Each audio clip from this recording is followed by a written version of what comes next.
At the top of this video, let me just remind you that data science is all about making predictions. It's a science and an art about making useful predictions. So this video is going to show the demonstration of a kind of data science project that you can put into production. Putting a project like this into production is the kind of thing that you can do to show hiring managers and recruiters your skills, abilities, and capabilities in data science. The example that I'm going to show you today is the Car Data Science Workbench. So the hypothetical here is there is an automobile engineer or an automobile designer, and the automobile engineer or designer needs to know how efficient the vehicle they just designed is about to be. So when we click on See Example, we have the opportunity to enter information about our vehicle or about the design of our vehicle. This is going to help us know or estimate or predict the efficiency of the vehicle without actually having to build the vehicle.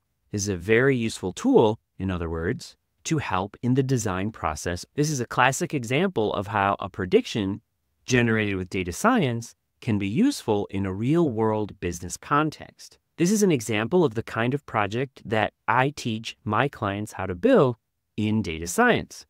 So let's just say that we know our vehicle design is pretty average. Let's go with 3,200 pounds.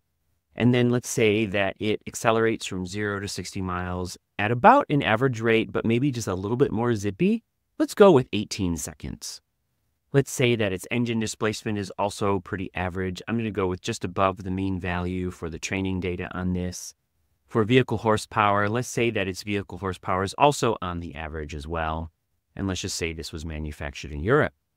Now, when I click the Submit button here, my work, the website that I built here, is going to take that information as predictor variables in order to predict what the estimated efficiency of a vehicle with these specifications would be. When I click Submit, we get the results from these 4 models.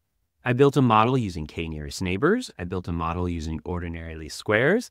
I built a model using random forest, and I built a model using an artificial neural network. Each model is going to produce slightly different results. That is to be expected. Each of these models works in slightly different ways, which is why we get slightly different results. In this case, we see one estimate at about 20 miles per the gallon, 22 miles to gallon, 20 miles to the gallon, and then here we see something at 25, almost 26 miles to the gallon. Once again, this is an example of a data science project that you could build for your own portfolio and to display your own skills and abilities to prospective employers, hiring managers, and recruiters. Thanks for watching. I hope you learned something. I hope you had at least a little bit of fun, and I look forward to seeing you in another video. Don't forget, you're more ready than you think you are. Hit subscribe, check out these other videos, and let's connect. I look forward to being in touch.